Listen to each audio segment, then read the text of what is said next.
The new immigrants.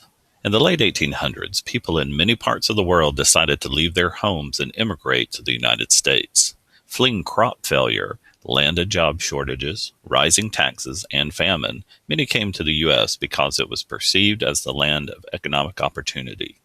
Others came seeking personal freedom or relief from political and religious persecution. With hope for a brighter future, nearly 12 million immigrants arrived in the United States between 1870 and 1900. Between the Civil War and World War I, the United States experienced a second industrial revolution. In that time, America became the world's leading industrial power, fueled by advances in technology and the vast new resources of the North American continent. A flood of immigrants eager for jobs fueled this industrial growth and a population boom in the northern cities. Of course, virtually every person in America has an immigrant heritage. Even many Native Americans have some black and/or white ancestry, according to genetic testing. After the first wave of voluntary immigration in the colonial era, the United States saw a second spike in the mid-19th century. There were exceptions, of course, but most of these were literate, white, Protestant Christians from Northern and Western Europe, especially Ireland and Germany, where democratic ideals were emerging. Many even spoke English.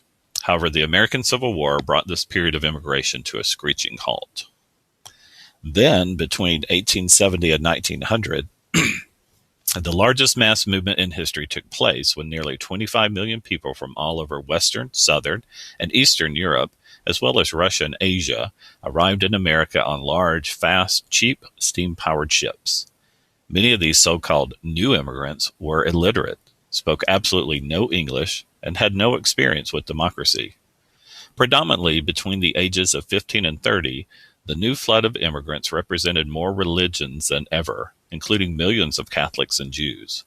The U.S. Census in 1900 revealed that 25% of the American population was foreign-born. Arrival and settlement in America. By far, most new arrivals came through New York City. Beginning in 1886, immigrants were welcomed by the famous Statue of Liberty, a gift from the people of France. More than 8 million immigrants were processed by the state of New York until 1900, when the federal government took over and built Ellis Island. For the next 54 years, about 12 million people passed through the immigration station, most of them processed within 5 hours after arriving. They were questioned to make sure they were not criminals or insane, had enough money to pass through to their destination, and were not carrying infectious diseases. Only about 2% of hopeful immigrants were actually sent back home, and a tiny fraction died while quarantined there. Today, about a third of all Americans can trace their ancestry to immigrants who passed through Ellis Island. While the Western territories also experienced an influx of European immigrants, it mostly attracted immigrants from Asia. Lured by the prospect of earning money by working on the expanding Western railroad system, many Chinese and Japanese immigrants settled in California. Most new immigrants settled in northern cities and formed the backbone of the industrial labor force. But, of course, many of them did move on. For example, refugees from the United Kingdoms of Sweden and Norway flocked to Minnesota and the Dakotas. About half of all German immigrants settled on farms in the Midwest. Some sparsely populated western states actively tried to recruit newcomers, promising jobs and farmland. Many immigrants, however, couldn't afford to move away from their ports of entry. Still, others preferred to remain in ethnic enclaves like Chinatown or Little Italy, where they crammed into unsanitary, unsafe tenement slums, but felt more comfortable surrounded by the people and language they knew from their homeland. The least popular destination for immigrants in the late 19th century was the Deep South. Often poor, immigrants lived in dirty, crowded conditions and worked unskilled jobs in potentially dangerous factories. More than 500,000 injuries to workers were reported each year in the 1880s and 1890s. Immigrants, especially new immigrants, also faced extreme discrimination in the workplace from native workers who resented the immigrants' willingness to accept lower wages and work in worse conditions. In the presidential election of 1880, both major party platforms included anti-immigration measures, and in the 1882 Congress passed the Chinese Exclusion Act, placing a 10-year ban on Chinese immigration. The rise of nativism. Industrial leaders welcomed the growth of northern population centers because it presented a large, inexpensive, enthusiastic labor pool.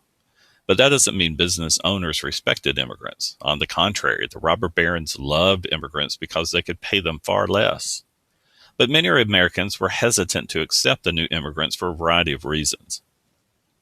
The preference for American-born inhabitants versus those who are foreign-born is called nativism. Working-class men, especially pre-Civil War immigrants, recognized that the newcomers presented a threat to their own jobs. Some in the upper and middle classes applied the evolutionary concept of survival of the fittest to society as a whole. These so-called social Darwinists didn't think it was good to dilute the American gene pool with less fit people, such as those who were poor and non-white. Most Americans were Protestant Christians, and many of them were uncomfortable with the large number of Jews and Catholics. What's more, a lot of people feared that devout Catholics would be more loyal to the Pope in Rome than to the American president. Ardent patriots were concerned about the influx of people from homelands without democracy or capitalism.